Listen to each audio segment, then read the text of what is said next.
okusatula sabbiiti ewedde namutikko w'enkuba eyatonnya ng'alinga gobagoba mu ggulu ereka enjega nnyingi era amakubo mu bitundu by'eggwanga eby'enjawulo gaasaanikirwa amazzi nga kizibu omuntu yenna okusala nga n'amayumba g'abantu bangi nago gayonoonebwa era obungi bw'amazzi agaasalako amakubo gaali tegamanyi n'abali mu bidduka keebeera emmotoka gye byaggweera nga n'abantu 7 entamu zaabwe zivunikiddwa wabula n'abafuna ebisago baali bangi.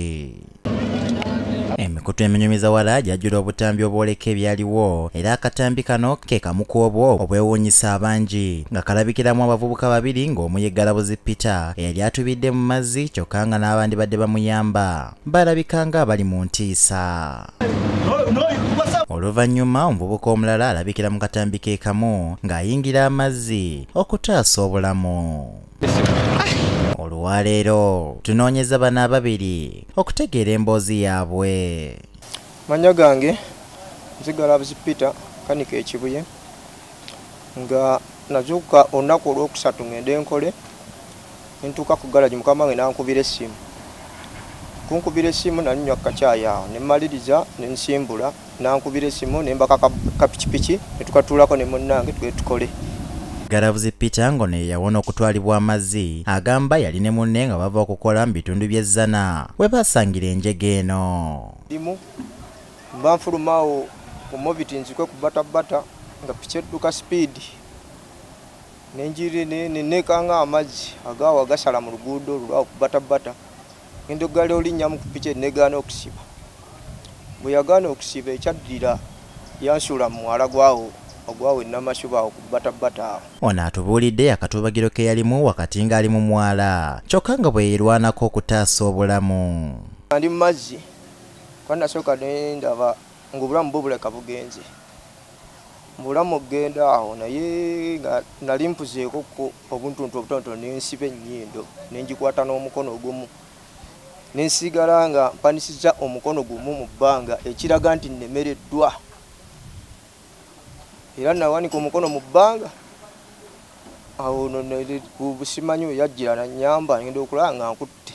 Eyamujja mu mazzi tutegedde nti munne gwe yali ava naye okukola nga ye Katerega Rogers naye atubulidde we byatandika. Linya buleki bwalinya buleki nakwatyako neyo mu maaso kati yo yatuvulungula kwa yatuyisaako bweti kati ye nkuvaako yagisamba busambi nate negwira nze kati yagwira nze nagwa direct mu mwala ne piki wengwa mwala masina ngeri je nyiza situkawo mangu nensoka nwanira wansi yo okujejjako era n'ebyuma byasigala. Katerega agamba bwe yalaba munne ng'asigalidde mu mazzi era yanyira abantu abaliwo bamuyambe okumujja mu mazzi kyokka bamusaba $5,000 gye yali atalina.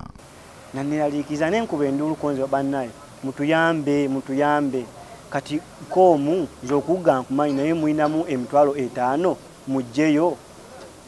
Ono yeewuunya omutima ogutayamba abantu beegayira okumukwasizaako kyokka ne beerema. Era namusikisa magulu namukwata bwenti nemusika n'amagulu nemutuusaako okumpimpi wensobola okumukwatira n'emikono nendyoka musika awo netuvaayo kati ate tuba tuvaayo tutuuse kutusobola okuyimira ate abaaganya okutuyamba ate bavaayo bajje batuyambe nga n'amazzi balaganga abatagatya awo kyenva mbagamba temutusembera era temugeza ne mutukwatako muddeeyo.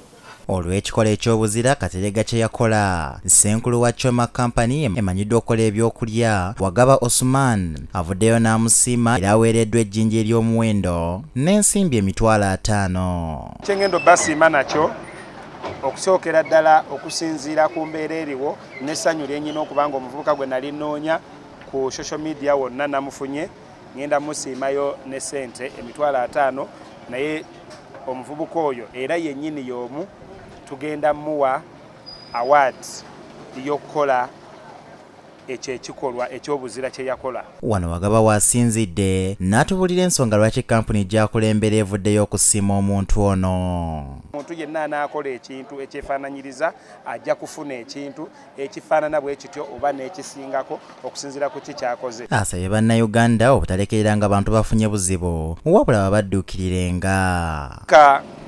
kwensobola okuwa bannayuganda tugezeeko okuyamba naffe wano wetuli tugezaako okuyamba bannaffe nesigama nti tuyina nnyo. Ebyawandiikibwa mu kitabo ekitukuvu Bayibuli Bakolosaayi essula ey'okusatu olunya olwa 23 okutuuka ku lwa 24 bigamba nti buli kye munaakolanga mukolenga n'omwoyo nga ku bwa Mukama waffe so si ku bw'abantu nga mumanyi nga mulisasulibwa Mukama waffe empeera ey'obusika muli baddu ba Mukama waffe Kristo. Kati no munnaffe tokowakolanga bulungi kubanga empeera yo eri wa Katonda.